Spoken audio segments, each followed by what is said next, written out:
Oh, God. Oh, goodness. No, he didn't. No, he didn't. Oh, he's so hot. He's so sexy. No, it's bad Voyia. Welcome back to You and Him. If you are new here, hi, I'm Voyia. I play a variety of games. If you want me to play something, please do not hesitate to ask. Especially if it's on Xbox or PC, I can definitely play it. I hope you guys are having a fantastic day. And if not, I hope I made your day a little bit better. I am struggling with my voice today because I have had a fever of 103, but it has, mellowed out. The fever's mellowed out, but now I like keep coughing and stuff. And don't say, boy, you're always sick. We know this, okay? Don't question it, okay? At this point, just be like, yeah, we figured you're sick. And I really think it's not me being sick. I think a lot of it has to do with sinus issues and stuff as well. So I'm going to hope that, and I'm sorry if y'all hear my washer in the background. I was cleaning and I was like, oh crap, I forgot to record. So let's get started. And if you're new here, I hope you consider subscribing and joining the family. I love each and every one of you. Even if you don't subscribe, I'm okay with that. I just hope you have a fantastic life. Adam scrubs a towel over his face, pushing back the purple strands of hair plastered to his forehead, his body dripping with sweat. So I think this is when he just woke up from his nap, I think it was. I'm assuming. Make sure that it's not too loud, because for me it sounds loud, but I've noticed that even when it sounds loud for me, it's not loud for you guys. Okay, it's all good. His legs ache after walking the equivalent of 3 miles on the hotel gym treadmill, but at least he's not thinking about you until he's thinking about you. Hey, look, I can't. Ooh. That's like, don't say it. We were all thinking it. He's hot. Jesus, y'all always getting on me when y'all be thinking the same thing. Look at that and tell me you didn't think the same thing. Exactly. So you sit down. He whips out his phone and checks his messages, desperate for something else to occupy his thoughts. But Saffron hasn't given an update in hours. Adam's mouth pulls to a tight line, wondering what's taking so long. Where the heck are you hiding? Don't you know he has connections everywhere? Eyes everywhere? You should just give up already. There's nowhere safe for you to run.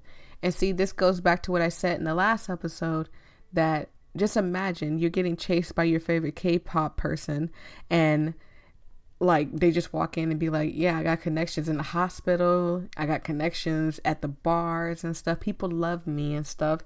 And I'm telling you, I use BTS as an example, but there are plenty of K-pop bands out there. So I'm just saying, just imagine you won't be able to escape somebody famous, or just imagine somebody that's not famous. Like, say you're getting chased by, who's a singer that people should know? I mean, we could say Usher. Let's say Usher's a killer. Everybody knows Usher. If Usher was a killer, you would be screwed, because everybody knows Usher. Everybody know you remind me of a girl that I once knew. Like, everybody knows the songs. So just imagine he's chasing you. You're gonna get murdered. He's got connections everywhere. People know what he looked like, and people are gonna love him. You should give up already. There's nowhere safe for you to run. You're his now. A fact you need to learn sooner rather than later. Blowing out a disgruntled breath of air, Adam folds himself into a plush recliner station in front of a widescreen TV. He doesn't care much for the extravagant things, despite people always offering them left and right. He was taught never to want them, to never accept anything beyond his means, something he holds on to this day.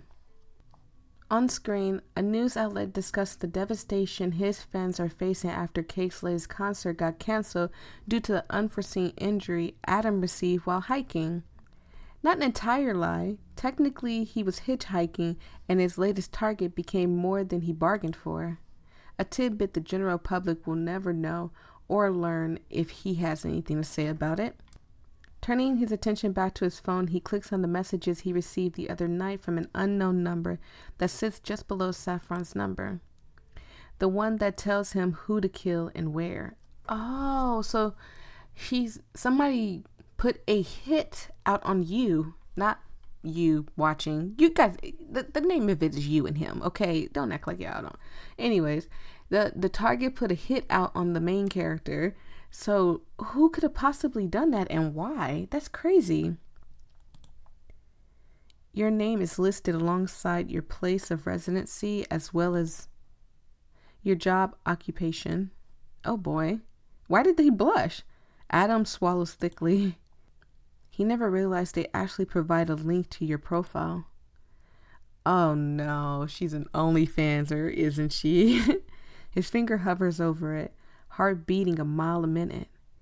He's never been on one of these websites before, although he's heard people mention it in passing. Oh, she's either a schmar, which if you don't know what that means, you don't need to be watching this, or she's an OnlyFanser. And if you don't know what that is, you don't need to be on here either.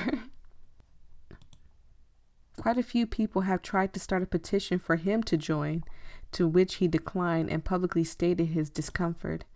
Adam never shows off anything more than his naked torso, and those were typically for photo shoots. Beneath the belt is, and always has been, out of the question.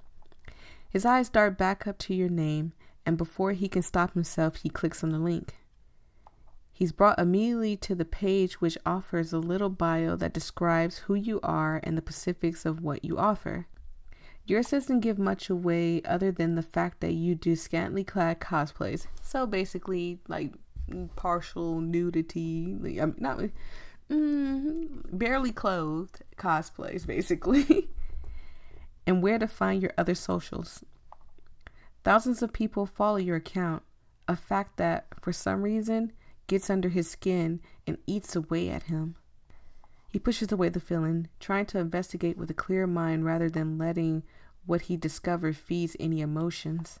But still, the feeling budding at his chest, coloring his world from black and white to a new array of hues with a newfound vibrancy, are impossible to ignore.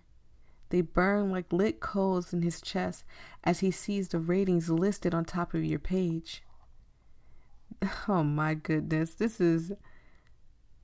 So, somebody, I'm going to take a hunch and a hint that somebody got upset with her because they probably asked her to do something. You know how certain people will take it a step too far and be like, oh, I want you to jump up and down while you hold an egg between your butt cheeks or whatever they ask you to do on there. I don't know. I don't have an OnlyFans.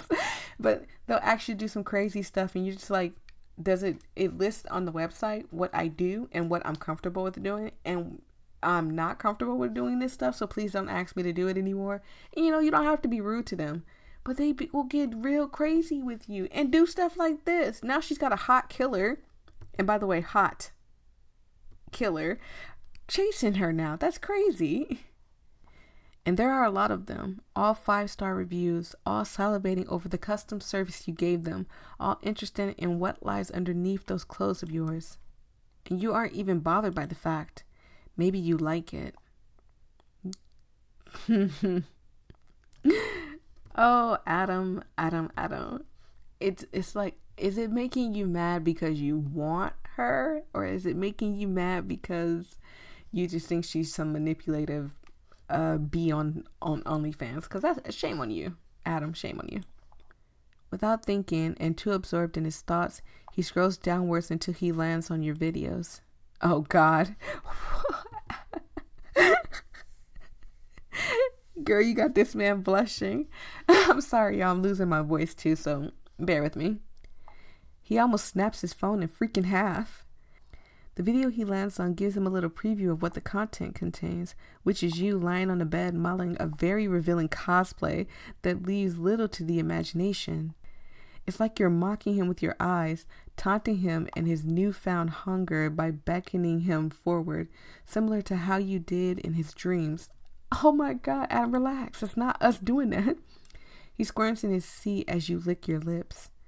Your taste still lingers on his lips from the day before, your mouth soft against his. Your entire existence drives him crazy like nothing else has before. Frick.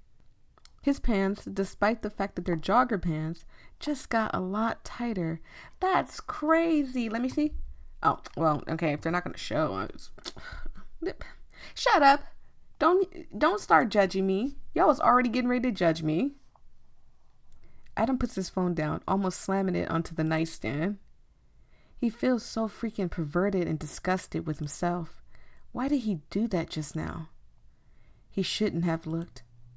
Because now he wants to scroll through the feed until he sees every inch of you so he can devour you with his eyes and comment each detail to memory. Jesus. Even the foreboding voice warning him away from this path is drowned out by the roaring of his ears and the thump in his heart against his rib cage. Adam grips the armrest of the chair so tight that his nails break. Jesus, Adam?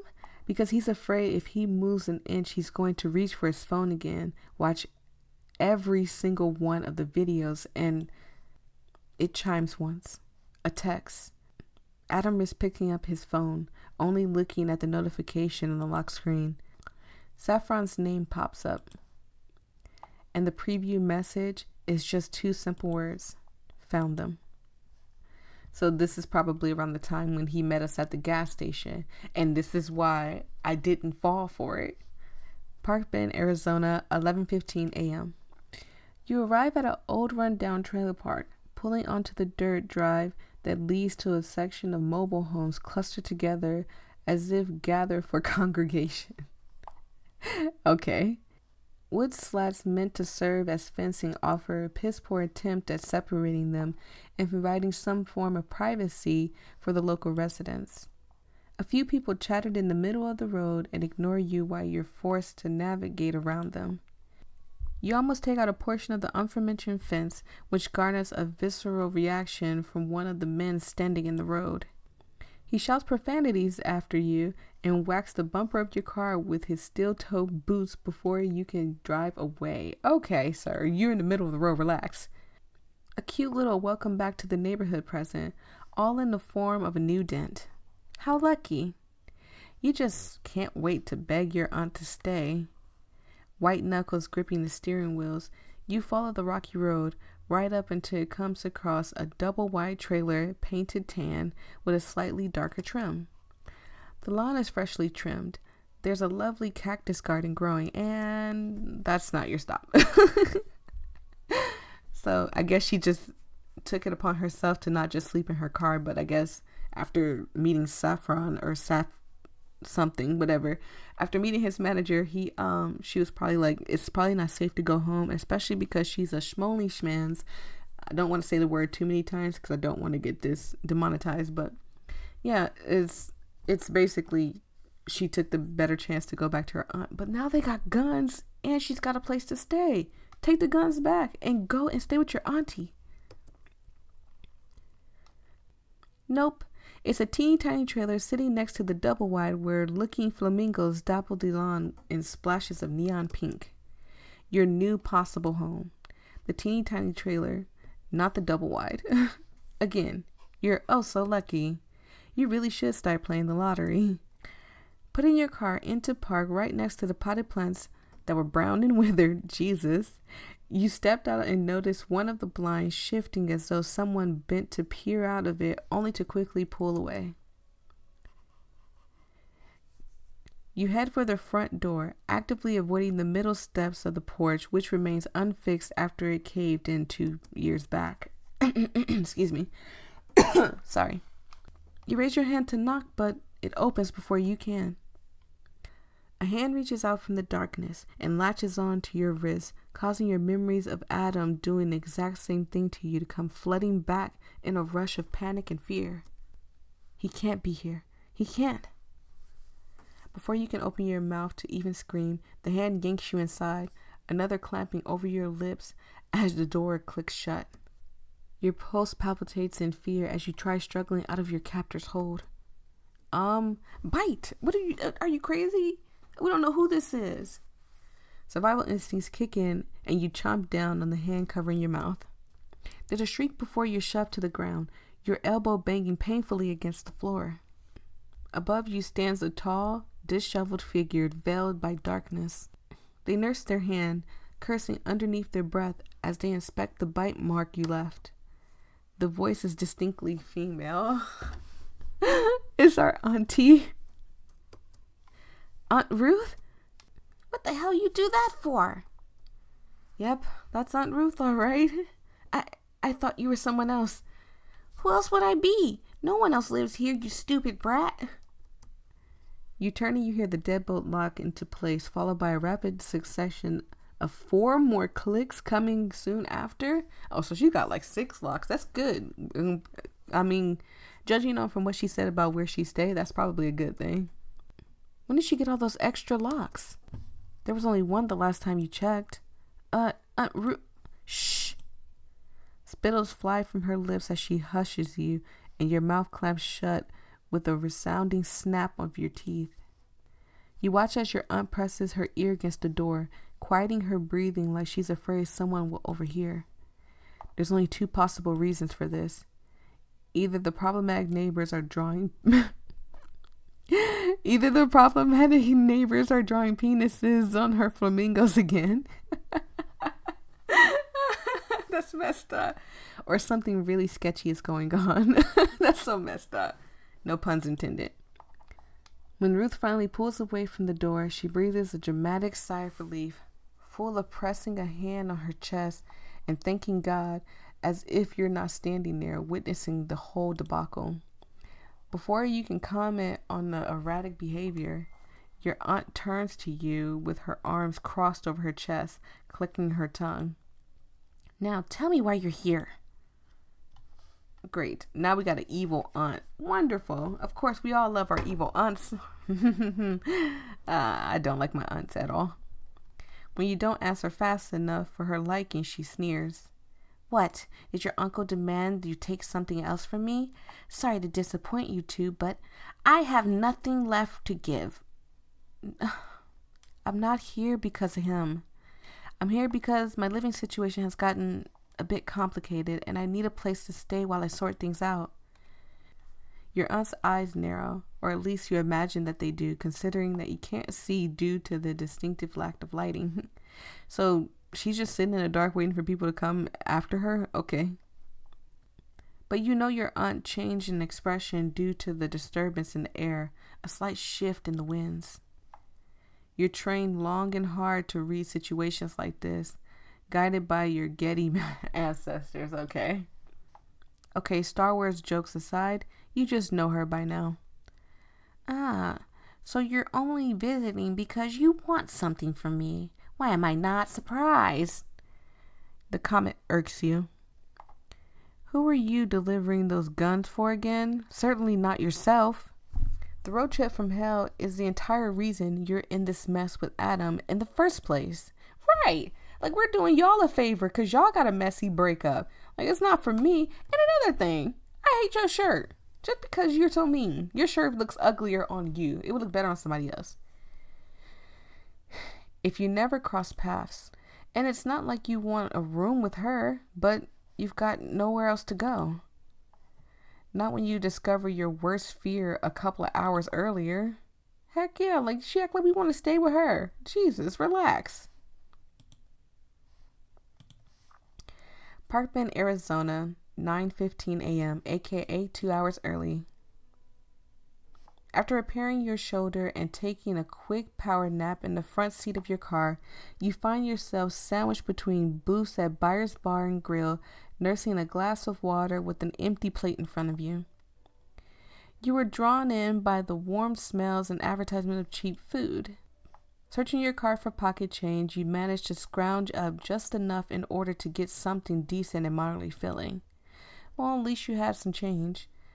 The way your jaw unhinged when you dug into your meal kind of scared the waiter off. Oh my God. He hasn't offered to refill your glass, and every time you glance over at him, he looks a little pale, opting to converse with the other patrons instead. Not that you mind. As long as you're allowed to loiter while you come up with a plan, you don't mind the lack of service. Besides, after running into Adam and Saffron, conversing with normal people proves difficult. You struggle a bit, which is why your inner circle of friends remain few and far between. And now everyone is a potential threat, and in order to survive, you need to approach things carefully. This includes interacting with strangers. What you need is a friend or a family member you can trust. Someone who can help you while you try to decide if you're going to keep your apartment or skip town. Personally, I would leave my apartment. I wouldn't think I would feel safe. I would move closer to family. And it's not like your job isn't online. I mean, what you do, you can do somewhere else. I would absolutely uproot my whole entire life and move closer to people that I trust, family, friends, I don't care what it is, people I trust, and never look back in that state ever again. Like, I would move all the way to like Virginia or New York or something, just somewhere far away from Arizona, just anywhere far away. A temporary place of refuge. You make a mental list of potential prospects, crossing out those who live out of state and those, why would you cross out the people that live out of state? That would be the best people. Or those whom you've lost contact with, eliminating most of everyone in the process, all except for one. Aunt Ruth comes to mind due to her sheer proximity and the availability rather than the level of trust you share with her. Why wouldn't you want to move out of town? I would move out of state instantly. But she's your best bet. Still, you can return home and put this entire thing behind you thanks to the possibility of Adam losing interest. Maybe he thought you were an easy target. And you weren't, so maybe. Okay, so I understand the thought. Like, he's like, dang, I thought I had an easy target. But also the thought would be in the back of my head, like, he's like, dang, you got away, you're not getting away from me type of thing. And then I'm gonna die. So it's like, that's my thought. Maybe I'm just paranoid. But in her situation, she has to be paranoid. Look at what happened since she wasn't paranoid. She ran into two potential killers. Like, no way.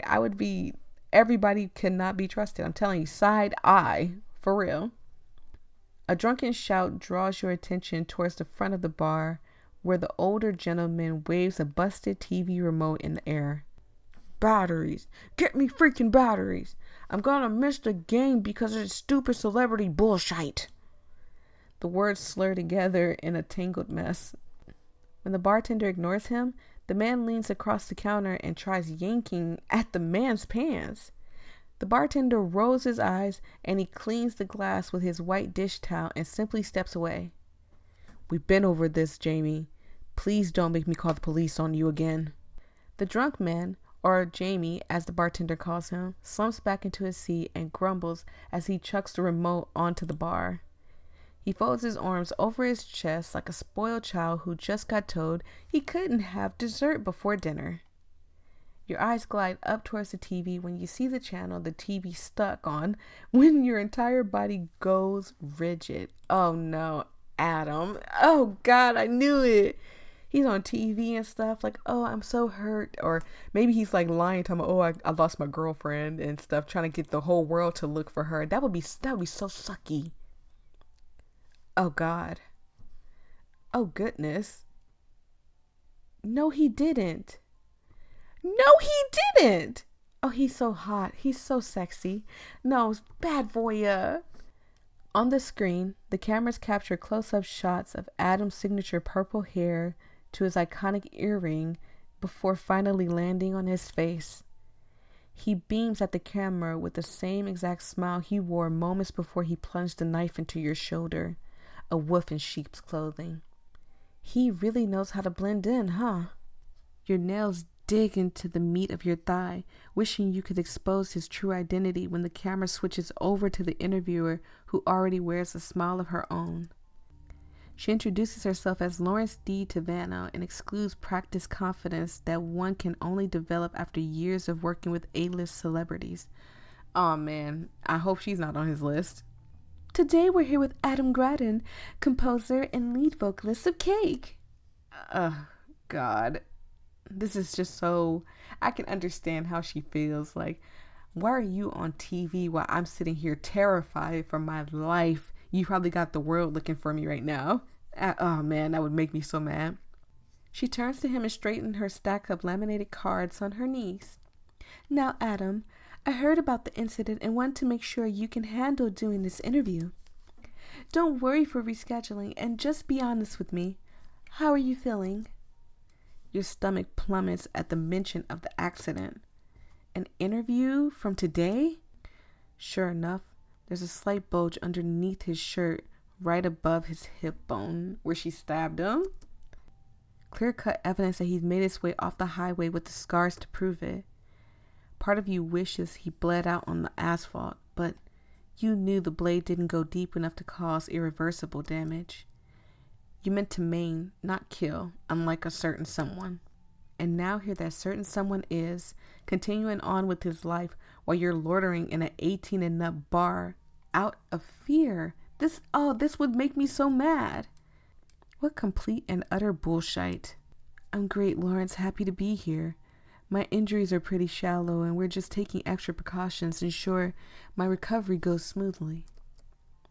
I'll be up and running again in no time at all. He turned towards the camera and you tense on reflex, as if he's looking straight at you with those sharp introspective eyes. Oh my goodness. The smile he gives the camera comes slow and mocking. After all, you can't get rid of me that easily. Lawrence gives a good-natured laugh, but the hairs on the back of your neck stand on end. To everyone else, he's a man determined to get back on his feet, but you know the comment was meant for you. It's his small ways of saying that he's not letting you go. Not by a long shot. You stare at your melting ice in your glass, trying to control your breathing as the interviewer passes a hand over her heart. I think I can speak for most of us when I say we're happy to hear that you have such a wonderful support team taking care of you. Now, you mentioned a while back that you and the members of Cake are pretty close. I assume they're part of your support system? Of course, they're like my brothers. They're my family. Same goes for my manager. Oh? Then does he tell his found family about his cute hobby of disempaling people? I'm telling you, they all could probably be in on it. You better be quiet. As I say, you might have more than just one person looking for you. You might have like 6, depending on who their band members are. You might have like 6 people looking for you. I would change my hair, my name, and leave the state. I promise you, I'd be gone. Do they go on brotherly bonding expeditions and laugh in the faces of their victims? Are all the members of Cake just as messed up as their leader?